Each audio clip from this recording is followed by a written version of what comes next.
Salam satu Tuhan.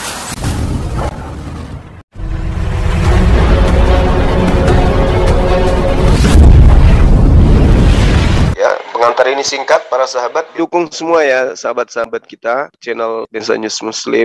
Di like, di subscribe, di share sebanyak mungkin untuk supaya mencegah sahabat-sahabat kita di luar sana tidak terpengaruh terhadap pemurtadan. Salam satu Tuhan, Allahu Akbar. Kalau Yesus ini bukan manusia, Paulus ingin melantik Yesus sebagai iblis atau sebagai Tuhan, pencipta langit dan bumi. Dia mengatakan Yesus bukan manusia. Oke, kalau bukan manusia hanya ada dua kandidat. Kutanya samamu, kau jujur. Ketika Paulus mengatakan aku menerima Injil bukan dari manusia tapi dari Yesus, Yesus yang dimaksud di sini setan atau Tuhan pencipta langit dan bumi? Silakan. Kau jangan kejang-kejang, santai.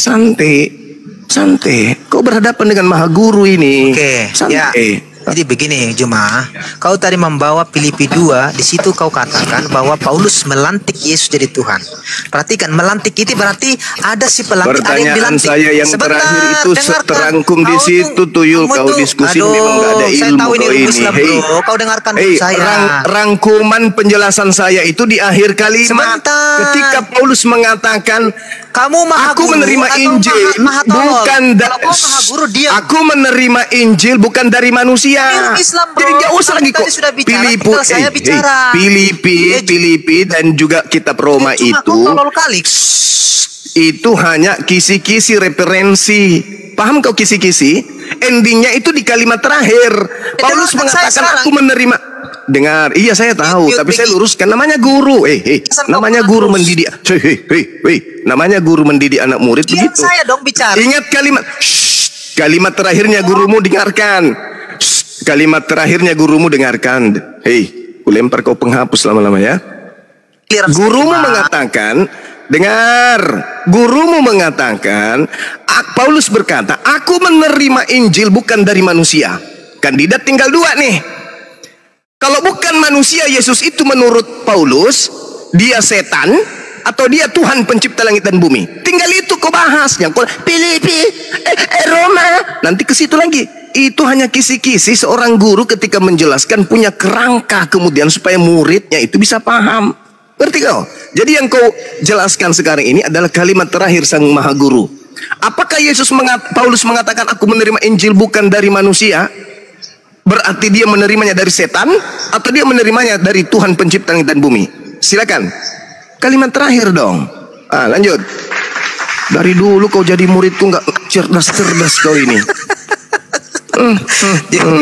Begini Juma, kau tuh kerjamu menyesatkan umat Islam. Dengan kau kira dengan caramu berbicara, dengan kelancaranmu coba lihat dong. Jangan di-mute. Jangan di-mute. Kamu kira orang di bawah itu paham apa yang kau omongkan? Kau katakan kau aja yang tidak paham. Paulus melantik Yesus jadi Tuhan. Kata itu tadi dalam kaidah bahasa Indonesia ada si pelantik, ada yang dilantik. Mana bisa melantik orangnya tidak ada. Jadi kau katakan, pertanyaan saya, Paulus menerima Injil bukan dari manusia. Jadi menurut Paulus, Yesus itu kalau bukan manusia lalu apa? Diam dulu kau. Ini giliran. Kalau Yesus bukan manusia lalu Yesus itu apa? Beginilah ketua api. Umatnya tersesat. Nangis dia. Saya menjelaskan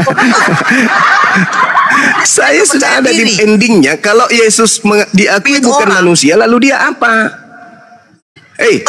Paulus mengatakan Yesus itu bukan manusia. Lalu kalau Yesus itu bukan manusia, Paulus ingin menyampaikan Yesus itu apa? Iblis kah atau pencipta langit dan bumi, Tuhan? Jelaskan dulu dalam Filipi. Kau membawa kitab Filipi ya. Soal generasi. Bang Juma, kamu kan nanya. Iya, gimana sudah? Iya, kamu nanya. Kamu sekelas guru. Tapi nggak menjawab. Kamu sekelas guru. Dia nggak menjawab. Biar tahu aja ya, Bang Pasra ya. Ya udah. Iya, begitu. Oke. Iya, saya bukan mau branding kamu. Kau membawa tadi kitab Filipi. Sekarang kita baca kitab Filipi 2, ya. Yang kau bawakan tadi itu ya, dari pasal 6. Yang walaupun dalam rupa Allah tidak menganggap kesetaraan dengan Allah. itu sebagai milik yang harus dipertahankan. Melainkan telah mengosongkan dirinya ya. Sendiri dan mengambil rupa seorang hamba. Siapa dan yang mengosongkan diri di situ? Siapa yang mengosongkan diri di situ? Ya, Yesus. Yang mengosongkan diri di situ siapa? Ah, Yesus mengosongkan diri menjadi Yesus. Saya membacakan dulu, bro. Kok gila kah? Saya membacakan dulu. Hei. Saya membacakan dulu. Kok Yesus mengosongkan diri nanti setelah kosong menjadi Yesus gitu? Sebentar. Mengosongkan artinya di sini mengosongkan keilahiannya. Oh, itu dengar. Mengosongkan yang mengosongkan diri di situ siapa? Yang mengosongkan diri di situ siapa? Siapa yang mengosongkan diri? Mengosongkan keilahiannya. Dengarkan dulu. Kalau kau tidak tahu apa-apa, diam. Setelah dewa itu mengosongkan diri, dengar. Setelah dewa itu mengosongkan diri, baru jadi Yesus. Sebelum dia jadi Yesus, dia sebentar. Filipi 2 ini berbicara tentang siapa? Filipi 2 berbicara tentang siapa? Kok lagi? Kasihan Bella. Filipi 2 berbicara tentang siapa? Siapa yang mengosongkan diri? Oke, saya baca. Siapa yang mengosongkan diri di situ? Saya baca dulu, saya baca. Ya. Di dalam ayat 10. Makanya kalau murid yang sombong. Dengarkan ya. Nomor 6 dulu menjadi sama dengan manusia. Perlu berguru sama kamu. Nomor 6. Saya bacakan dulu, bro. Nomor 6. Oke, saya bacakan dulu ya. Oke, saya bacakan. Ya.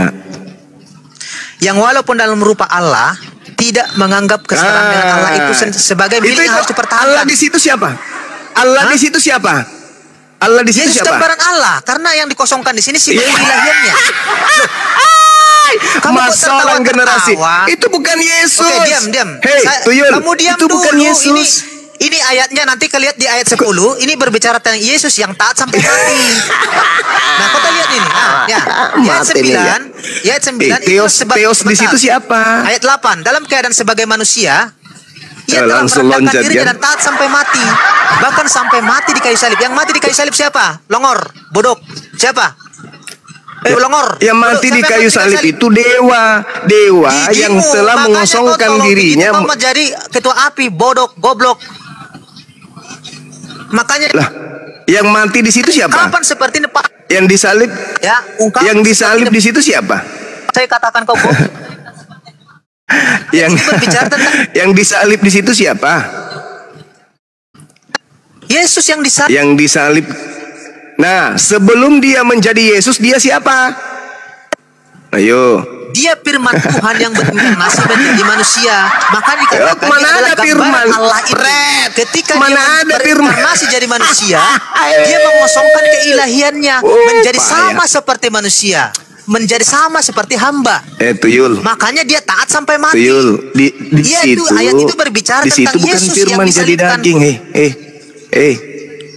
Di situ bukan firman jadi daging, di situ dewa Theos yang jadi manusia. Saya bilang ilmumu cetek. Makanya kau baca dalil.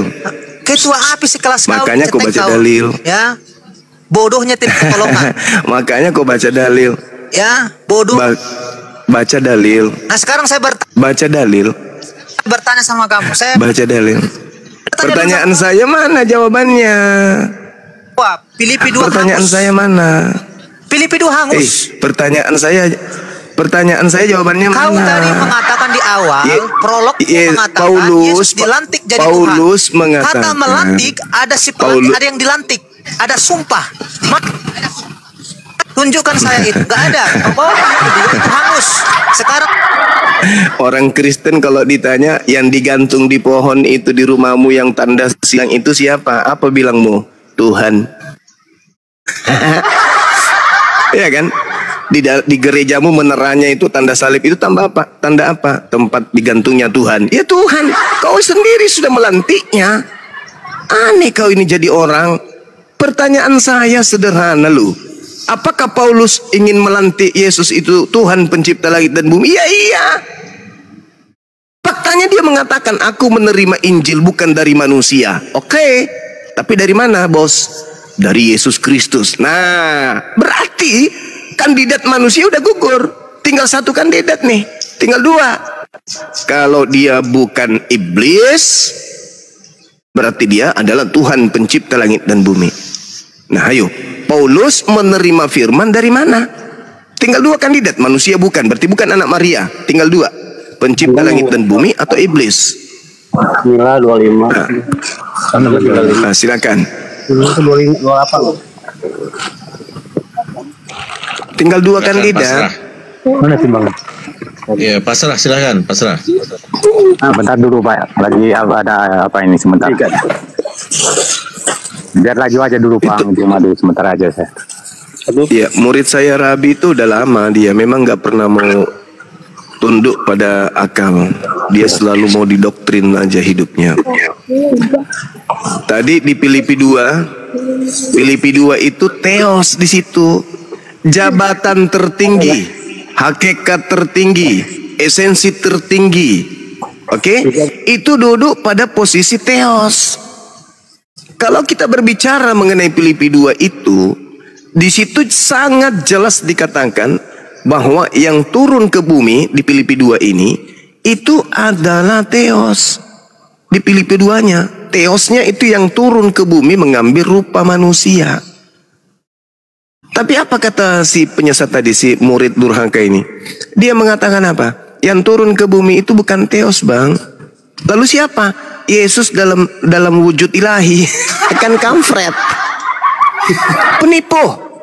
Original teks kitabmu itu, kata Allah yang ada di sana yang disalah terjemahkan untuk menyesatkan manusia, itu adalah teos. Siapa yang lebih tinggi dari teos? Ada nggak kedudukan di atasnya teos di dalam konsep Kristen?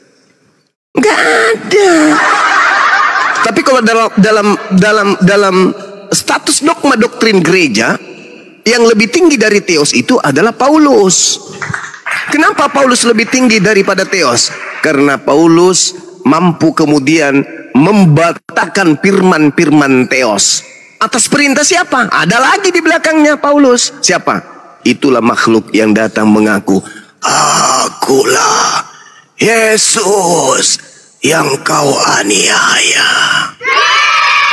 Jadi Eloah atau Elohim yang berfirman kepada Nabi Musa, berfirman kepada Abraham, Ishak dan Yakub, segala firmannya gugur seketika karena ada yang mengkudeta firman itu. Siapa? Paulus. Cek, cek. Ternyata di belakang Paulus ada sosok makhluk yang mengaku Yesus Kristus. Nah, ini yang harus kita kaji. Siapa makhluk yang telah mengutus Paulus ini menjadi nabinya?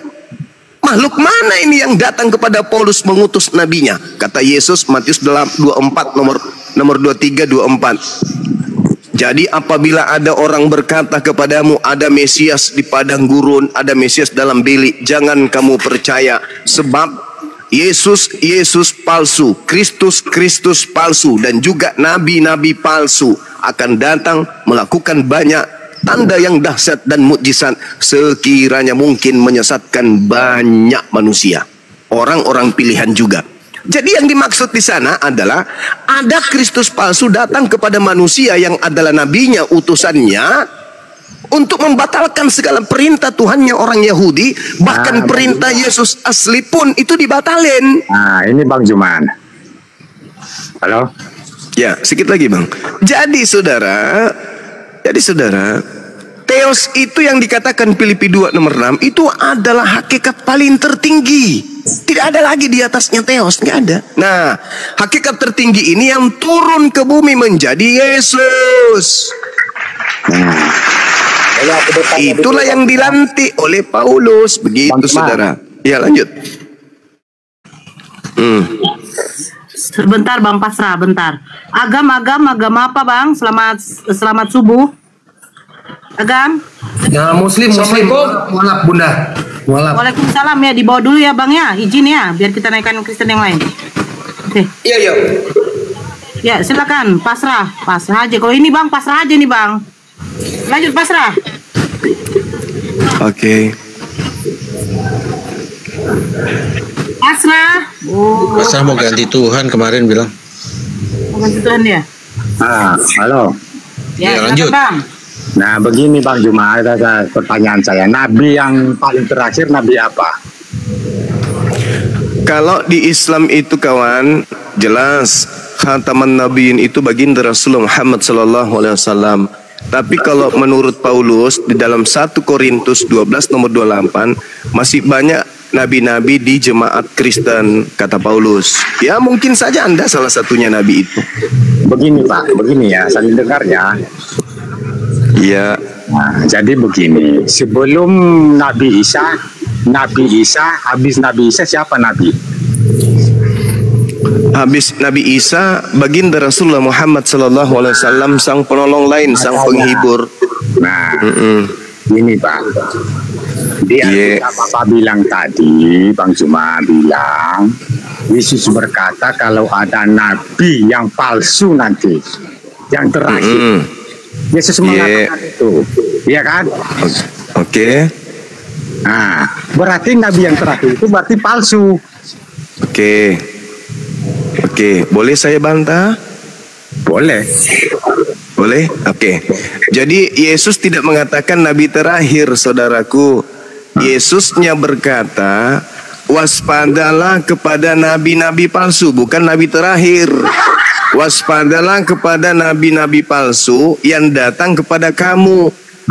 Rasa kamu di situ gantian katanya. Dia berkata katanya gantian. Katanya gantian. Ini kayak Paulus juga ini, suka mengkudeta ajaran orang.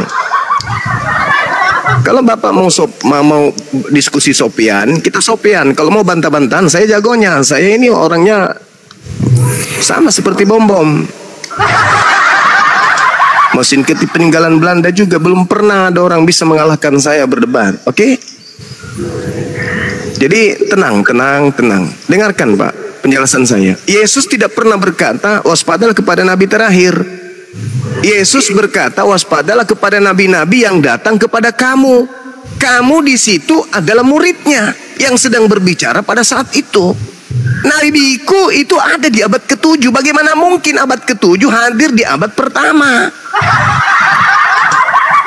Yang ada di situ yang datang kepada murid Yesus ya Nabi Paulus. Yang datang kepada murid Yesus itu Nabi Paulus.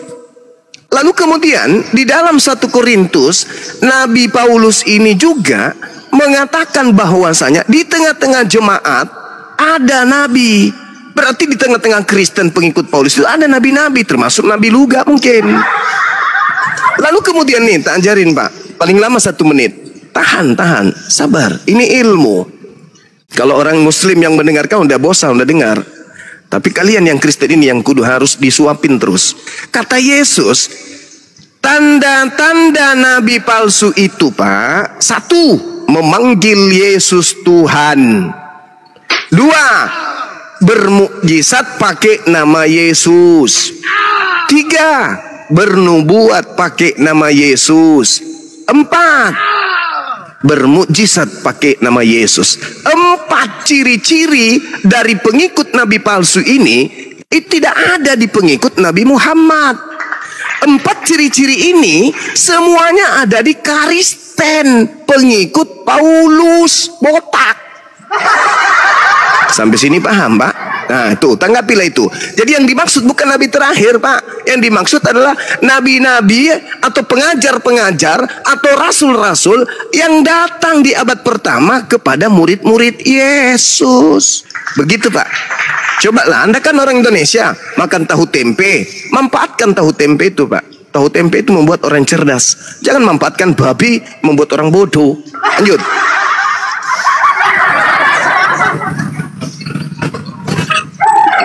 Bang Juma. Ya. Nah, Nabi Isa ini menurut Sapian yakin dia seorang utusan Allah. Apa sih Pak? Jangan menyerang kalau Anda sendiri dalam keadaan telanjang. Anda mengatakan begini. Tapi semua diam dulu. Anda mengatakan begini. Bang, diam dulu Bang. Diam dulu Bang. Kamu itu. Diam dulu.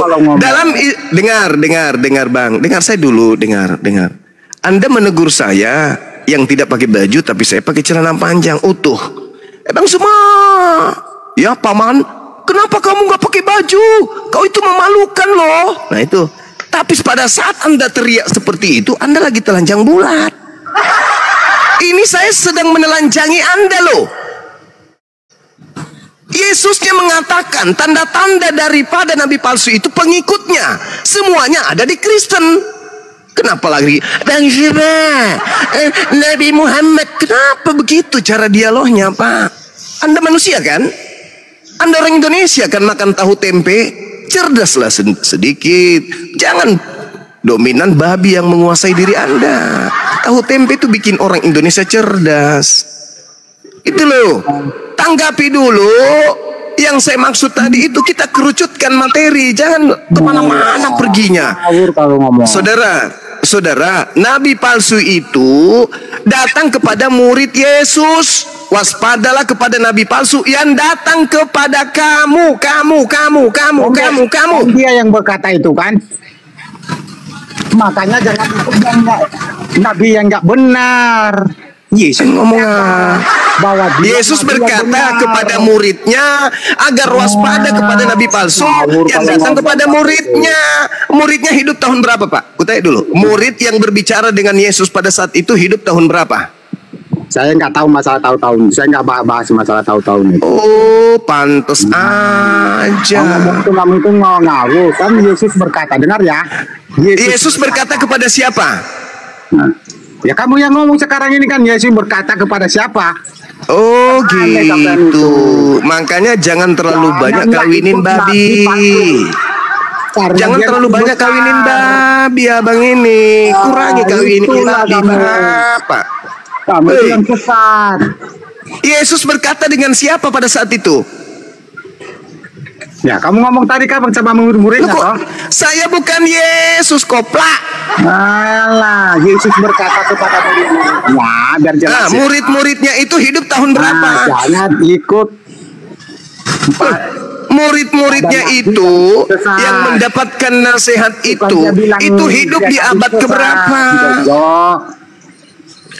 Saudara, kamu itu ngawur ngomongnya. Murid-murid Yesus yang menerima pesan langsung dari Yesus itu hidup di abad berapa?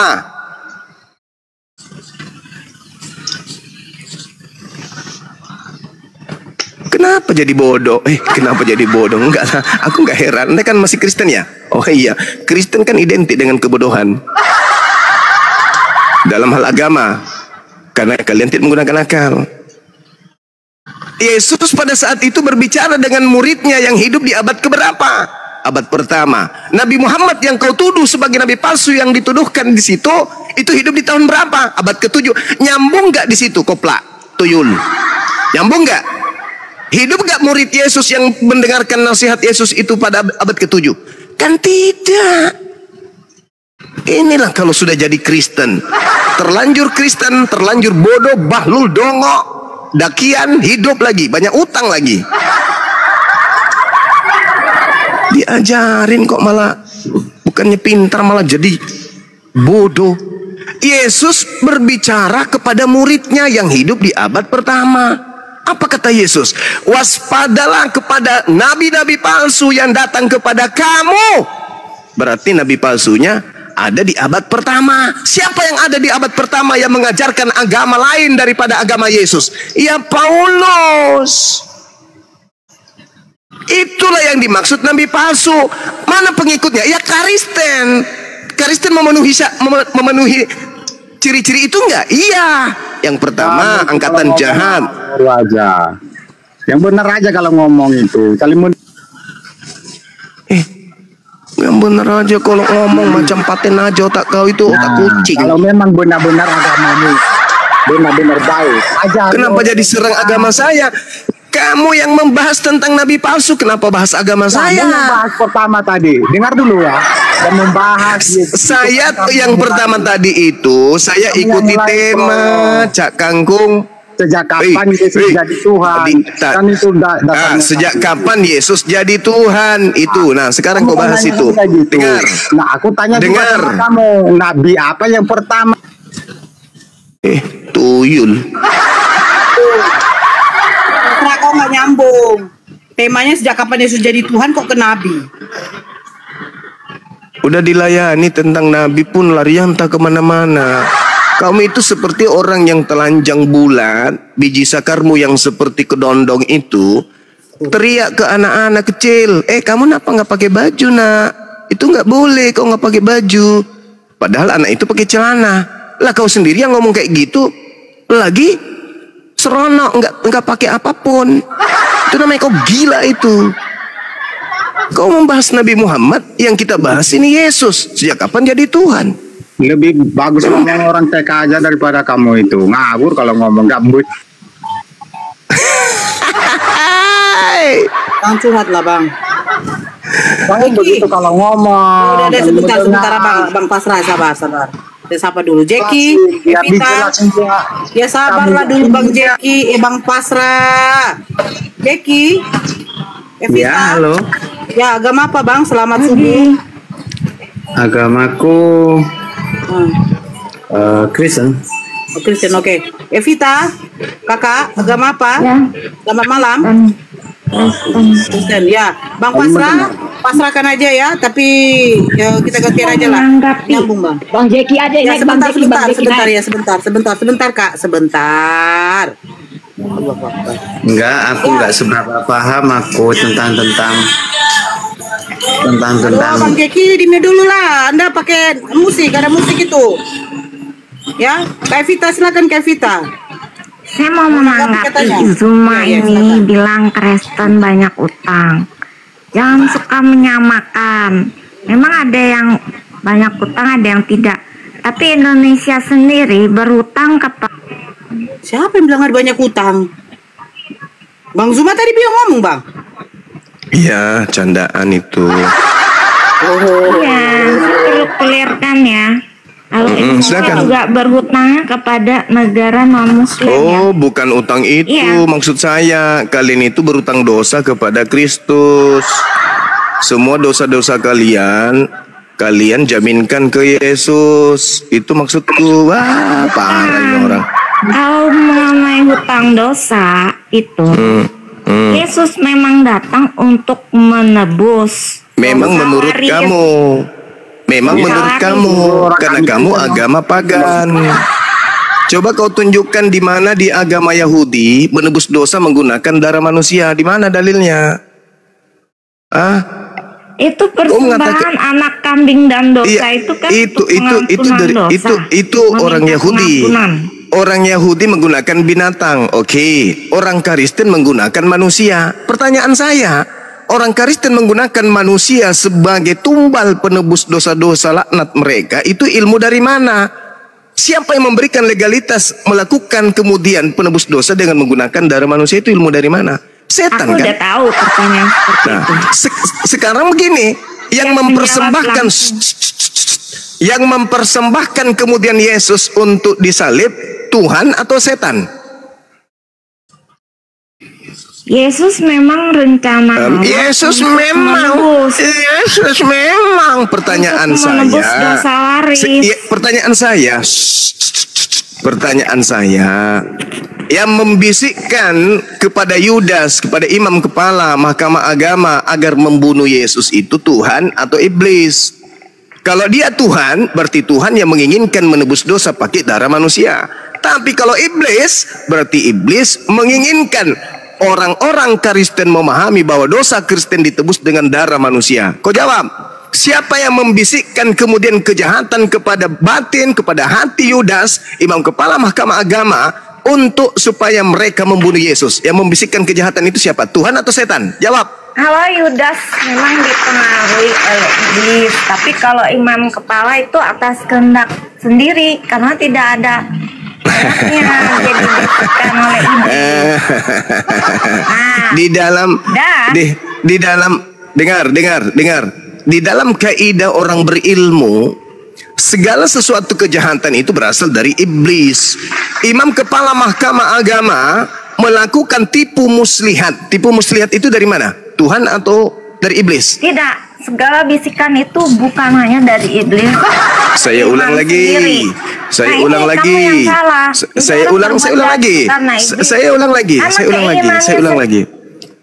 ulang lagi.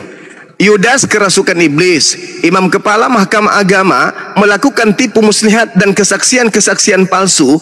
Itu karena bisikan Tuhan atau bisikan setan? Jawab.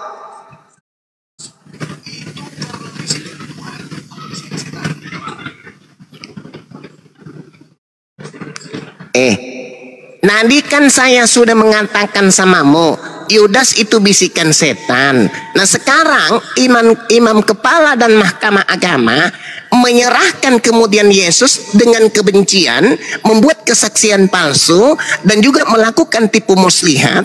Tipu muslihat, kedengkian, dan kesaksian palsu itu bisikan Tuhan atau bisikan iblis? Coba jujur deh. Kalau Yudas, memang di situ ayatnya jelas-jelas iblis membisiki Yudas, tapi itu keputusan Yudas. Kalau dia nggak mau juga dia tidak bisa dipengaruhi. Jadi memang ada jalannya. Hal itu terjadi nubuatan. Nubuatan itu akan terjadi karena sudah diramakan, dan Elohim Bapa itu mengetahui pikiran manusia. Jadi iblis membisiki atas keinginan iblis sendiri, dan Yudas Iskariot melakukan bisikan iblis itu karena dia sendiri bukan saja dipengaruhi, tapi dia sendiri menginginkannya. Dan apalagi imam kepala itu ya tidak ada ayatnya dibisiki iblis, berarti dia melakukan atas keputusan dan kehendaknya sendiri.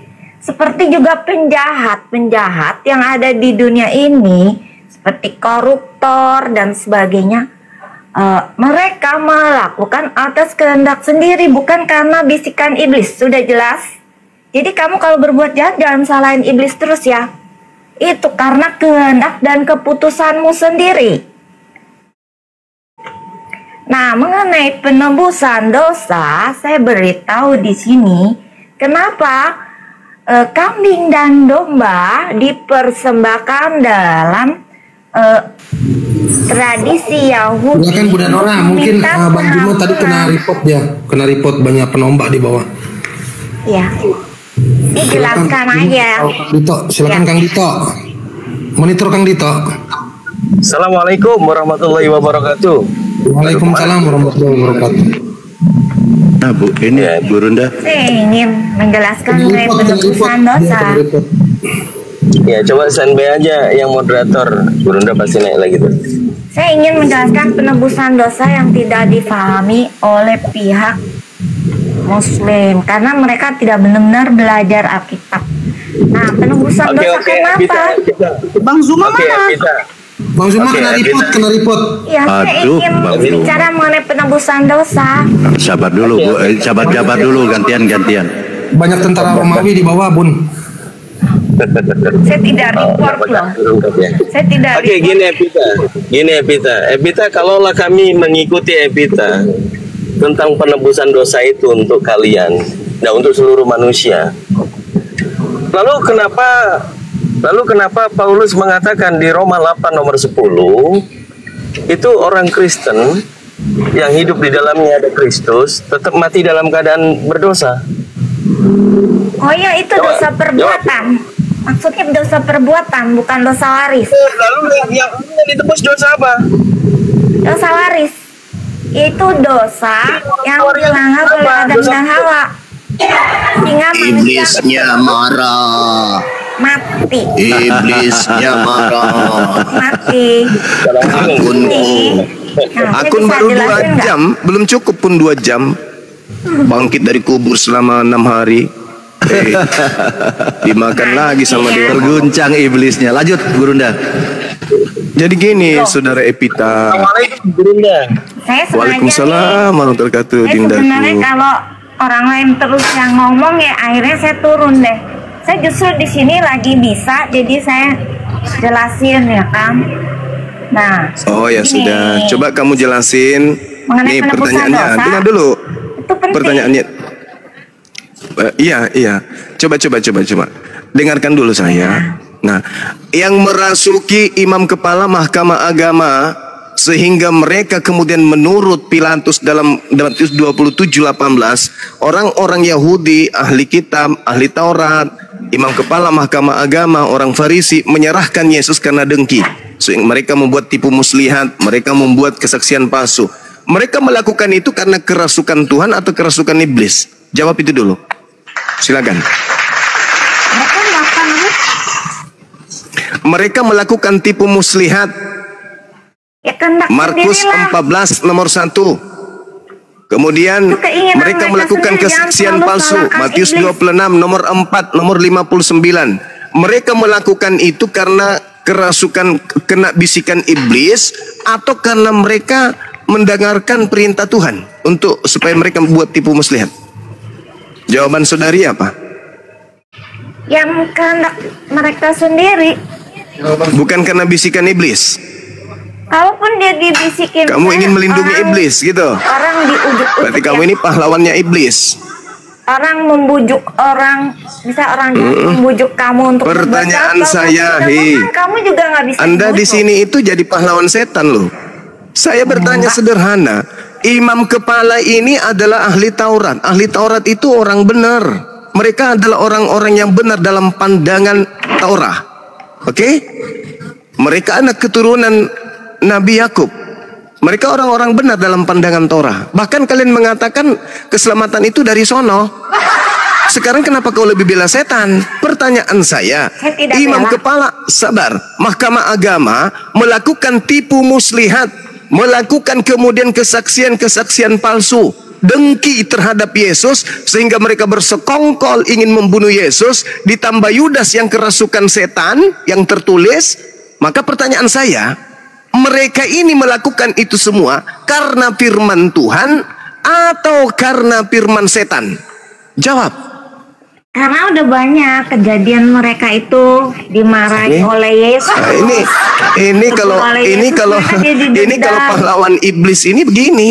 Kemudian Kamu ingin melindungi iblis yang berada di belakang setiap gerakan-gerakan pembenci-pembenci Yesus pada saat itu. Itu iblis. Sampai iblisnya pun langsung menemui Yesus untuk mencelakai Yesus, tapi tak berhasil. Maka iblis menggunakan orang-orang di sekeliling Yesus untuk mencelakai Yesus. Upaya iblis merusak Yesus, ajarannya, tatanannya, bahkan keberadaannya di bumi, itu kemudian adalah upaya iblis. Kamu hadir di sini, saya tanya baik-baik. Orang Yahudi, mahkamah agama, imam kepala, orang Farisi melakukan kesaksian palsu, tipu muslihat, kedengkian, bersekongkol dengan Yudas, ingin membunuh Yesus, ingin menyingkirkan Yesus di bumi. Itu karena bisikan iblis atau karena firman Tuhan? Jawab. nih, walaupun itu kan tidak ditulis ya, dibisiki iblis, hanya Yudas yang ditulis ayatnya ada dibisiki iblis. Tetap saja Anda ingin walaupun melindungi mereka dibisiki iblis. Kalau mereka itu melakukan semua itu karena keputusannya sendiri. Jika kamu tidak bisa. Kalau kamu dibisiki oleh penjahat untuk berbuat jahat, tapi kamu tidak mau Mbak berbuat Epita, jahat, Mbak apa Epita, kamu bisa berbuat jahat? Ya, Mbak Epita, berarti dengarkan kamu saya. Dengan Mbak Epita, dengarkan saya, Mbak Epita. Di dalam ilmu mereka sebagai ahli Taurat, Mbak, bagi ahli Taurat, di dalam Tauratnya itu jangan kamu membunuh. Ahli Taurat lo ini, jangan kau membunuh. Ahli Taurat paham. Orang Farisi itu adalah para penafsir kitab Tanak. Ketika ada perintah jangan membunuh, jangan kau bunuh orang yang benar. Inilah anakku yang kukasihi, bla bla dan seterusnya. Akulah jalan kebenaran, bla bla. Boleh nggak dibunuh menurut hukum Taurat Yesus itu? Nggak boleh. Berarti kalau mereka ahli Taurat ingin membunuh Yesus, berarti mereka tidak lagi berada pada firman Tuhan, tetapi mereka sudah kerasukan setan karena melanggar firman Tuhan. Jangan membunuh. Berarti kalau mereka ingin membunuh Yesus, itu berarti mereka sudah kerasukan setan karena sudah keluar dari firman Tuhan. Firman Tuhannya jangan membunuh. Mereka berkongkol ingin membunuh dengan melakukan tipu muslihat. Berarti mereka semua imam kepala ini sudah kerasukan setan. Berarti sutradara pembunuhan terhadap Yesus itu adalah iblis. Anda sekarang menjadi pembela iblis. Wa ikhwanuhum yamuddunahum fil ghayyi tsumma la yukasirun. Orang kafir itu pahlawannya setan untuk mengajak manusia agar durhaka kepada Tuhan pencipta langit dan bumi. Inilah kau sekarang. Di mana dalilnya Tuhan pencipta langit dan bumi menginginkan persembahan dari ciptaannya manusia berupa darah manusia? Itu di mana dalilnya? Gak ada dalilnya. Itu murni persembahan iblis. Nah, ini yang aku mau jelaskan mengenai. Ya udah, silakan dosa. kamu jelaskan, silakan. Penebusan dosa itu adalah atas dosa waris, bukan dosa perbuatan ya. Jadi orang-orang yang misalnya berbuat dosa berpikir karena Yesus sudah menebus dosa berarti dia bebas dari hukuman. Itu tidak, karena di Yohanes 5 ayat 28-29 dijelaskan, dan semua yang mendengar suaranya, yaitu suara Yesus, jadi yang berbuat baik akan hidup kekal dan yang berbuat jahat akan dihukum. Jadi di sini sudah jelas bahwa dalam penghakiman nanti oleh Yesus, yang berbuat jahat akan dihukum itu dosa perbuatan. Tapi kalau penebusan dosa oleh Yesus itu adalah penebusan dosa waris, yaitu dosa yang diwariskan oleh Adam dan Hawa sehingga manusia jatuh ke dalam dosa, ikut serta keturunannya juga ikut serta mendapat warisan kecacatan genetika, kecenderungan berdosa, dan juga menderita dan dikutuk mati. Apa jadi ini? Itu yang kita alami sekarang juga diwariskan. Nah, karena kematian itu sebenarnya bukan perbuatan dari asal mulanya, bukan perbuatan semua manusia, tapi asalnya itu Adam dan Hawa kan. Nah, jadi, ini ditebus. Ini tidak adil kalau tidak ditebus ya. Dosa Adam dan Hawa kok ikutan juga manusia mati dan menderita. Jadi ditebus oleh Yesus sehingga manusia bisa bangkit. Saya minta dalil. Di mana dalilnya? Tuhan mendamaikan dosa manusia dengan darah manusia. Saya butuh dalil. Ini bukan gereja. Dalil. Dalilnya itu ada ayatnya, tapi saya lupa ya ayatnya. Ya udah, kamu ke gereja dulu, belajar sama pendeta, jangan di sini. Udah, kamu istirahat aja. Berasal dari satu manusia. Ini bukan gereja. Dari ini satu umum, jangan malu-maluin. Agama paganmu nggak akan laku di sini. Nggak laku agama pagan sini, nggak laku. Beroleh hidup. Pusing kepala saya dengarkan pembodohan tolol kayak gitu. Udah bukan zamannya. Ini bukan zaman batu. Manusia didamaikan dosanya dengan darah manusia. Jelas-jelas Yesus sendiri mengatakan, Yohanes 8 nomor 4, persembahkanlah persembahan sama seperti apa yang diperintahkan oleh Musa. Apa yang diperintahkan Musa? Binatang. Dasar pagan, bodoh, udah bodoh bahlul, banyak utang lagi. Udah dibilang kau itu dihormati di sini, dihormati kalau kau itu apa ya, berbicara layaknya manusia. Ini kayak binatang kau ngomong. Ya dosa Adam dan Hawa. Ku robek juga mulut kau nanti. Mana ada Hawa dan Adam itu mewariskan dosa? Nah, kebohongan yang diwariskan dari dulu 2000 tahun. Aneh, kalian ini aneh. Hal yang sangat mendasar loh, ditanya. Mana dalilnya? Tuhan menginginkan menebus dosa menggunakan darah manusia, itu mana?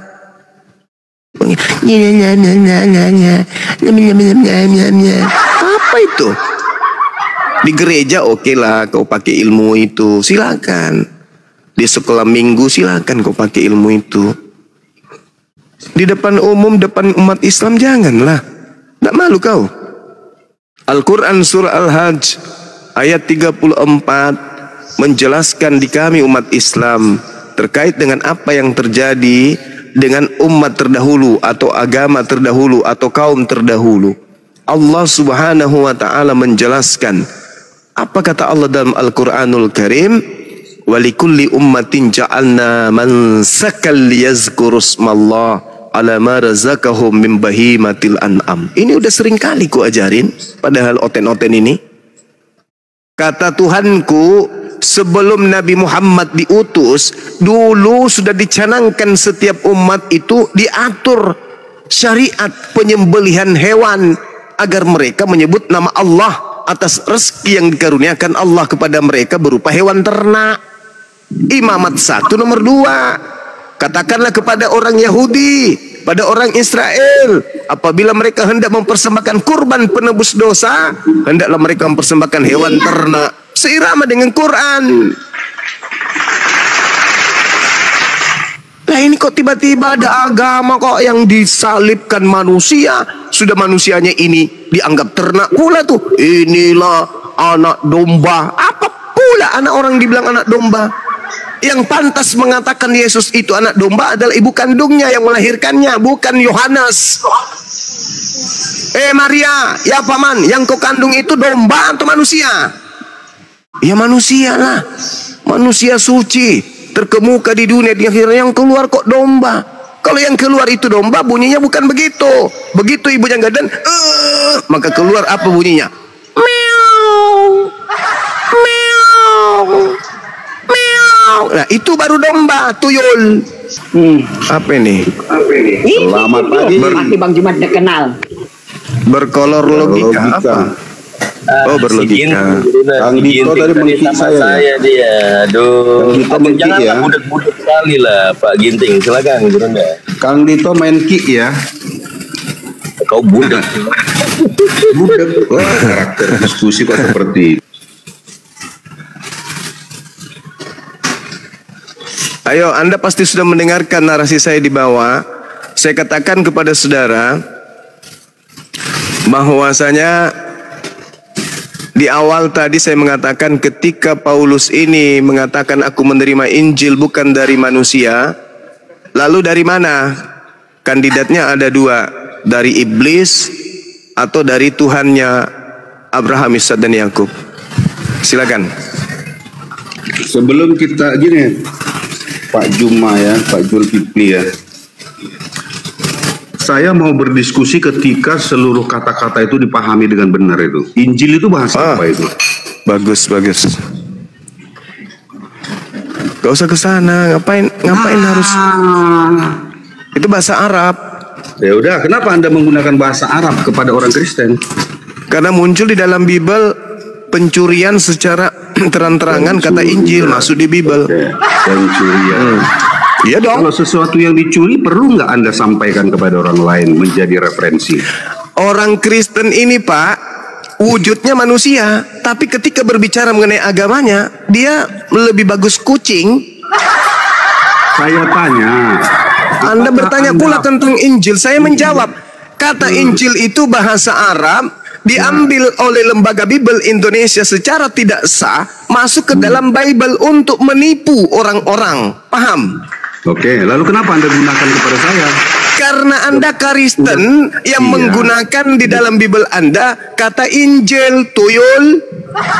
Makanya begini, Anda sudah tahu salah, tapi Anda jadikan referensi. Sebenarnya siapa yang nggak berpikir dengan benar ini? Ya sudah kalau begitu. Oke, thank you. Saya hargai itu. Oke, saya rubah. Nah, itu dong. Oke, saya rubah. Oke, saudara. Oke. Saya memberikan edukasi yang baik loh kepada orang-orang yang nggak. Oke, thank you, saudara. Wah, mantap kali lah teman kita ini. Oke. Nah, Paulus mengatakan, aku menerima. Kita ke tema aja. Iya, aku menerima Bible. Sejak kapan? Ya Yesus? Ini temanya, ini yang saya sedang bahas. Ya itu saya senang itu. Ini sejak kapan Yesus jadi Tuhan? Nah, iya makanya ini yang sedang saya bahas, Bung. Ya, itu pertanyaan gitu. kepada siapa? Anda kan murid baru masuk kelas ini. Saya ngajar dari tadi, udah hampir 2 jam di sini. Oke. Ini pertanyaan kepada siapa, Pak Jul? Kepada orang Kristen. Paulus mengatakan, pendiri agama Kristen berkata, aku menerima kemudian kabar baik atau Bible, Evangelion, itu bukan dari manusia, tapi dari Yesus. Berarti Paulus ini sedang membatalkan kemanusiaan Yesus. Atau memang ada makhluk lain yang datang kepadanya mengajarkan kabar gembira. Pertanyaannya, Kalau Kristus yang datang kepada Paulus itu bukan manusia, lalu siapa? Apakah dia setan? Apakah dia hantu? Apakah dia popok? Apakah dia padale, karama? Atau dia Tuhan pencipta langit dan bumi yang datang kepada Paulus? Silakan Anda pilih yang bagus, yang enak menurut Anda, meskipun tidak benar. Tertariknya Anda mengatakan pendiri Kristen siapa? Siapa lagi kalau bukan Paulus? Apa sih orang ini? Oke, saya bacakan ayat Roma 16 ayat 7 ya. Anda mengatakan Paulus pendiri Kristen ya. Saya bacakan Roma 16 ayat 7. Salam kepada Andronikus dan Yunias, saudara-saudaraku sebangsa yang pernah dipenjarakan bersama-sama dengan aku, yaitu orang-orang yang terpandang di antara para rasul yang telah menjadi Kristen sebelum aku. Ini kira-kira kalimatnya ini membuktikan dia pendiri Kristen atau dia yang menjadi Kristen setelah ada Kristen? Apa Anda baca tadi? Apa Anda bilang? Roma 16 ayat 7. Roma 16 nomor 7. Ya, nomor 7, nomor punggung 7. Oke, kita lihat dalilnya ya. Berdasarkan kemudian apa yang Anda bawa. Boleh dibaca ulang? Oke, saya bacakan ya. Salam kepada Andronikus dan Yunias, saudara-saudaraku sebangsa yang pernah dipenjarakan bersama-sama dengan aku, yaitu orang-orang yang terpandang di antara para rasul dan yang telah menjadi Kristen sebelum aku. Siapa pendiri Kristen sini? Paulus kah? Oke. Salam kepada Andronikus dan Yunias, saudara-saudaraku sebangsa yang pernah dipenjarakan bersama-sama dengan aku, yaitu orang-orang yang terpandang di antara para rasul yang telah menjadi Kristen sebelum aku. Nah, jadi saudara, kalau kita berbicara kemudian tentang Bible, Anda harus berhati-hati. Jangan Anda pede, jangan Anda percaya diri. Ini sebenarnya, sabar dulu. Paulus pendiri Kristen. Sabar dulu kawan, sabar dulu. Kenapa orang ini susah kali? Sabar dulu. Begini saudaraku, sebenarnya itu saya nggak mau membongkar semua senjata-senjata saya yang ada di dalam dokumentasi pribadi saya. Oke, Anda tahu tidak? Kristen dalam pandangan Yunani itu, kalau berbicara mengenai agama Kristen dalam pandangan kita hari ini orang Indonesia ya, dengarkan baik-baik Bung. Kok masih ada? Mana dia? Udah, pergi.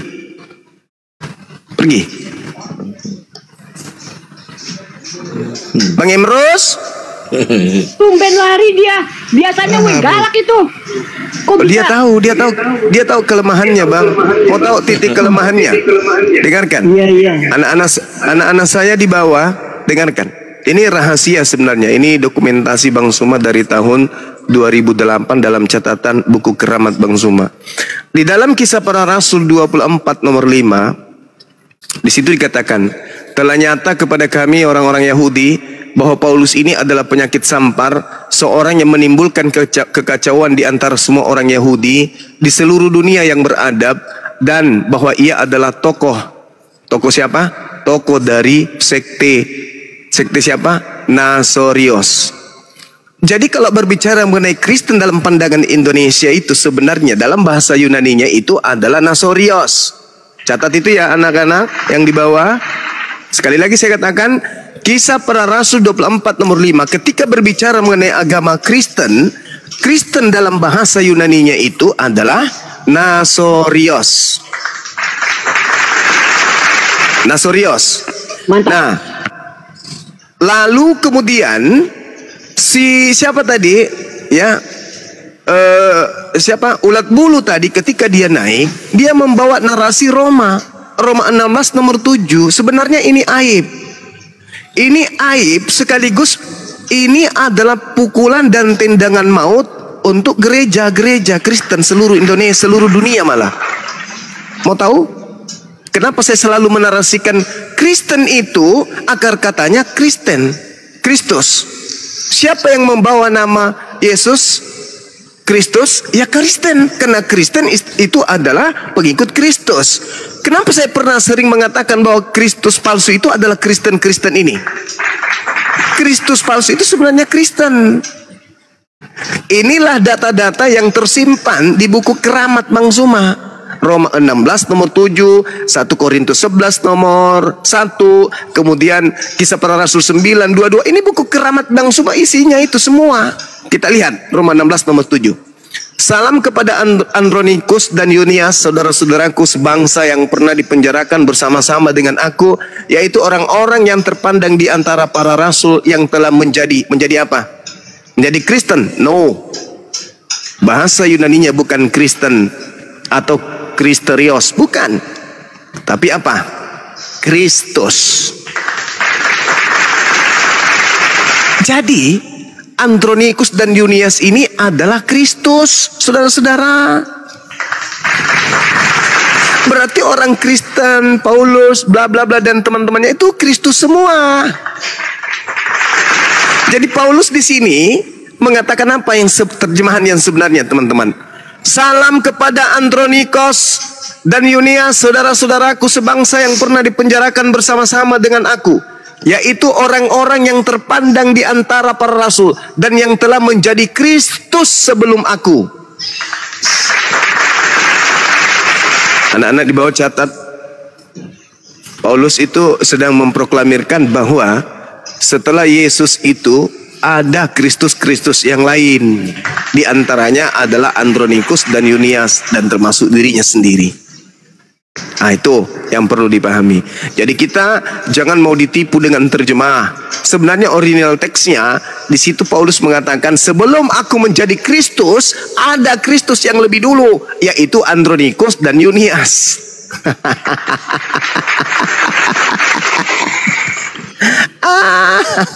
Mamat. Sapa dulu Bang Mus.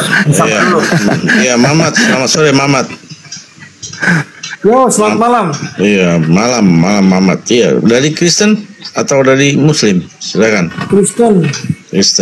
Ya, silakan lanjut. Pak Suma, saya mau bertanya kepada Anda.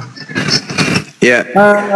Pak Suma, ya. Mengapa Al-Quran itu memiliki banyak versi ya? Itu terdata ada 197, lalu sekarang itu yang terdata sekarang ada 31 versi. Itu ada versi kolon, ada versi wars, ada versi hipsi, ya. Itu sebenarnya perbedaannya terletaknya di mana? Karena di dalam isinya itu ada kata tunggal, kata jamak itu berbeda. Setiap di dalam ayatnya itu. Coba Pak Zuma bisa jelaskan nggak ini? Lalu apa yang dikeluarkan oleh jadi gini tahun 1924? Ya, baik Pak Zuma. Oke, baik. Saya sebagai seorang Muslim menyikapi ini dan Anda membawa kemudian materi tersebut. Saya bacakan sebuah ayat. Bismillahirrahmanirrahim. Alhamdulillahi Rabbil Alamin. Tolong tunjukkan versi yang lain itu bunyinya kayak mana. Saya tunggu, silakan. Silakan. Mohon maaf Pak, maksud saya begini Pak. Apakah Bapak sudah sudah mengetahui tentang versi hipsi, versi kolon, waras, atau misalnya belum pernah ya Pak? Enggak perlu. Anda kan mengatakan kenapa di Islam itu Qurannya banyak versi. Saya bertanya. Saya tanya apa nih? Ini kita langsung ke inti. Yang saya pahami sebagai seorang Muslim, surah Al-Fatihah ayat pertama. Alhamdulillahi Rabbil Alamin. Coba Anda bunyikan versi lain itu, silakan. Satu aja. Tadi Anda kan mengatakan banyak kali. Satu aja. Begini silakan, Pak, kalau Pak Zuma belum tahu, ya saya juga berarti saya tidak bisa bertanya kepada Pak Zuma begitu. Ya. Padahal saya sedang ingin mengetahui versi yang Anda katakan itu. Ternyata nggak ada ya Pak ya? Ya, coba Pak. Nggak ada Pak ya? Izin Pak, ada wars ya, WARZ. Oh, nggak ada. Kirain ada Pak. Saya sudah membacakan dalilnya padahal. Alhamdulillahi Rabbil Alamin, Ar-Rahmanir Rahim, Maliki Yaumiddin, Iyyaka na'budu wa iyyaka nasta'in. Sekarang versi lainnya mana? Coba Anda bacakan kepada kami di sini yang tidak kemudian tahu tentang versi-versi itu, silakan. Baik. Kalau misalnya Pak Zuma kurang tahu ya, saya biar tidak pertanyaan. Ternyata kalau memang tidak ada Pak, berarti ya sudah kita bahas yang lain aja. Bukan, ada tapi Pak tidak sendiri. Ya kalau tidak ada ngapain dibawa ke sini kalau memang nggak ada, Bapak. Oke, masuk kembali kepada kajian tadi, bahwasanya ketika saya ditanya tentang siapa yang pertama kali mendirikan agama Kristen, itu tokohnya adalah Paulus. Sedangkan Kristen itu sendiri dalam bahasa Yunani, ini lagi lihat kajian untuk anak-anak yang pemula di bawah, itu Kristianos. Jadi bahasa Yunani untuk penamaan Kristen itu Kristianos, akar katanya berasal dari Kristus atau Kristos. Nah sekarang Yesus, orang-orang Yahudi menyebut Paulus ini dengan sebutan Nasorianus. Itu penamaan orang-orang Yahudi terhadap orang Nasrani. Paulus ini disebut sebagai Nasrani. Apakah kemudian Kristen ini juga adalah Nasorios? Kita kembalikan kepada saudara-saudara kita Kristen. Ternyata mereka mengambil akar kata itu dari Kristus. Dan bahasa Yunaninya Kristen itu sendiri adalah Kristianos. Berarti antara Nasorios dan Kristianos itu berbeda.